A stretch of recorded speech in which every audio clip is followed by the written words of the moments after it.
ധാരാളം സ്വലാത്ത് ചൊല്ലുന്നവരാണ്. സ്വലാത്ത് ചൊല്ലുന്നവർ സിറാത്ത് പാലത്തിൽ കയറിയാൽ അവര് വീഴാൻ പോകുമ്പോ സ്വലാത്ത് വന്നിട്ട് പിടിച്ചിട്ട് രക്ഷപ്പെടുത്തും എന്ന് ഇമാമിങ്ങൾ പറയുന്നത് കാണാം. സ്വലാത്ത് ചൊല്ലുന്ന ആൾക്കാര് ഖബറിലെത്തിയാൽ അവർക്ക് ഖബറിൽ വല്ലാത്ത പ്രകാശമായിരിക്കും. സ്വലാത്ത് ചൊല്ലുന്നവർക്ക് ഒരു സ്ഥലത്തും ബുദ്ധിമുട്ടുണ്ടാവില്ല. സ്വലാത്ത് ചൊല്ലുന്നവരുടെ മക്കൾ നന്നാകും, മക്കളെ നന്നാകും, ഹൃദയം ശുദ്ധിയാകും, ഖബർ വെളിച്ചമുണ്ടാവും, സിറാത്ത് പാലത്തിൽ വെളിച്ചമുണ്ടാവും. സ്വലാത്ത് ചൊല്ലുന്നവർക്ക് ആഖിറത്തിൽ വലിയ മഹത്വമായിരിക്കും.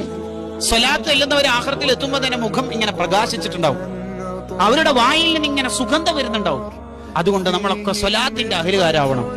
ഡ്രൈവ് ചെയ്യുമ്പോഴും ബൈക്ക് ഓടിക്കുമ്പോഴും അടുക്കള പണി എടുക്കുമ്പോഴും എല്ലാ ഘട്ടങ്ങളിലും നമ്മളെ ചുണ്ടിൽ ഇങ്ങനെ സ്വലാത്ത് ഉണ്ടാവണം. എങ്കിൽ വഴിയിലൂടെ പോകുന്ന അന്യപെണ്ണിനെ നോക്കാൻ നിനക്ക് തോന്നൂല, മൊബൈലിൽ മിന്നി മറയുന്ന ഹറാമുകളിൽ കണ്ണും നട്ടിരിക്കാൻ നിനക്ക് തോന്നൂല. സ്വലാത്തിന്റെ ബർക്കത്ത് റൗളയിൽ നിന്ന് നിനക്ക് കിട്ടും. തെറ്റ് ചെയ്യണമെന്ന് നിനക്ക് എപ്പോഴെങ്കിലും തോന്നുന്നുണ്ടെങ്കിൽ ഉടനെ നബി സല്ലല്ലാഹു അലൈഹി വസല്ലം തങ്ങളെയോ അവിടുത്തെ പച്ചക്കുപ്പയെയോ ഓർമ്മ വന്നിട്ട് നിന്റെ മനസ്സ് ശുദ്ധിയാകും.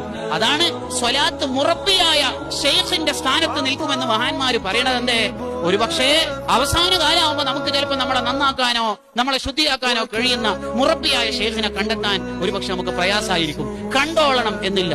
ആ സമയത്ത് എത്ര ഞാൻ നന്നാവാൻ നോക്കി, ഞാൻ ആ ആപ്ലിക്കേഷൻ ഉണ്ട്, ഉസ്താദ് പറഞ്ഞ ആപ്പില്ലേ ഫോണിന്ന്, അത് ഞാൻ അൺഇൻസ്റ്റാൾ ആക്കിയും.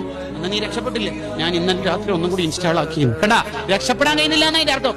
ഞാൻ ആ പെണ്ണിന്റെ നമ്പർ അത്ര വട്ടം ബ്ലോക്ക് ചെയ്ത്, എന്നിട്ടോ ഓള് വേറെ നമ്പറിന് ശേഷം ഞാൻ ഓന്റെ നമ്പർ ഡിലീറ്റ് ആക്കി ഉസ്താദെ, എന്നിട്ടോ ഓൻ വേറെ വൈക്ക് വരുന്നുണ്ട്. ഞാൻ എന്റെ ആ സ്മാർട്ട് ഫോൺ എറിഞ്ഞു പൊട്ടിച്ചു. എന്നിട്ട് ഇന്നലെ പുതിയൊരു ഫോൺ ഓർഡർ ചെയ്തിട്ട് കിട്ടിയും. എന്റെ അർത്ഥം മനസ്സിലായ? ഐ കുഡിന്റ്, എനിക്ക് ആവുന്നില്ല, എനിക്ക് കഴിയുന്നില്ല. എന്നാൽ മോനെ, നീ നിരാശ വേണ്ട.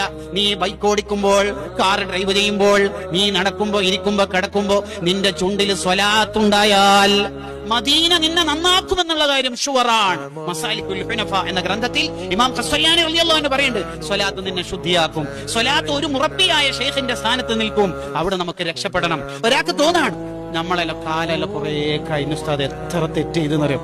നമ്മ ഇപ്പം പള്ളിയിൽ സജീവം നോക്കട്ടെ, എന്റെ ചെറുപ്പത്തിൽ അത്രയും ഹറാമും പേക്കൂത്തും വൃത്തികേടും കുറെ ചെയ്തു പോയി.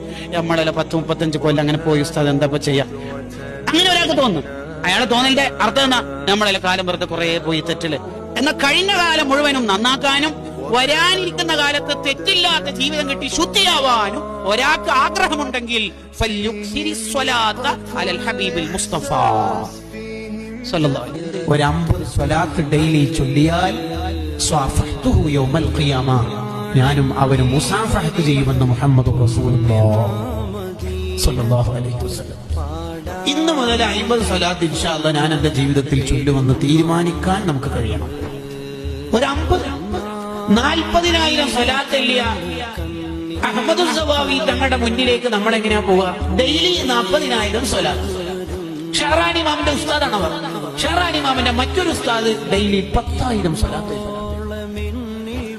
ഓരോ മാസം കഴിയുമ്പോൾ കോടിക്കണക്കിന് സ്വലാത്ത് പൂർത്തിയാക്കുന്ന അയിമ്മത്തെ കിറാം, അവരുടെ മുന്നിലേക്ക് ഒരു 50 സ്വലാത്ത് പോലും ഇല്ലെങ്കിൽ നമ്മൾ എന്തിനാ കൊള്ള മോഹിനികളെ? നമുക്ക് എല്ലാം തന്നത് മുത്തനബി സല്ലല്ലാഹു അലൈഹി വസല്ലം തങ്ങൾ മുഖേനയല്ലേ?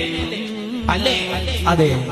അൽ വസീലത്തുൽ ഉദ്മാ, അല്ലാഹുവിലേക്ക് എത്താനുള്ള, സ്വർഗ്ഗത്തിലേക്ക് എത്താനുള്ള ഏറ്റവും വലിയ കവാടമാണ് സയ്യിദുൽ കായിനാത്ത് മുഹമ്മദുർ റസൂലുള്ളാഹി സ്വല്ലല്ലാഹു അലൈഹി വസല്ലം.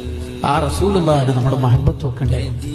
മുത്തനബി തങ്ങളോടുള്ള മഹബത്തിന്റെ ഏറ്റവും പ്രധാനപ്പെട്ട അടയാളമായി അഇമ്മത്ത് രേഖപ്പെടുത്തിയതാണ് അവിടുത്തെ പേരിൽ സ്വലാത്ത് വർദ്ധിപ്പിക്കൽ.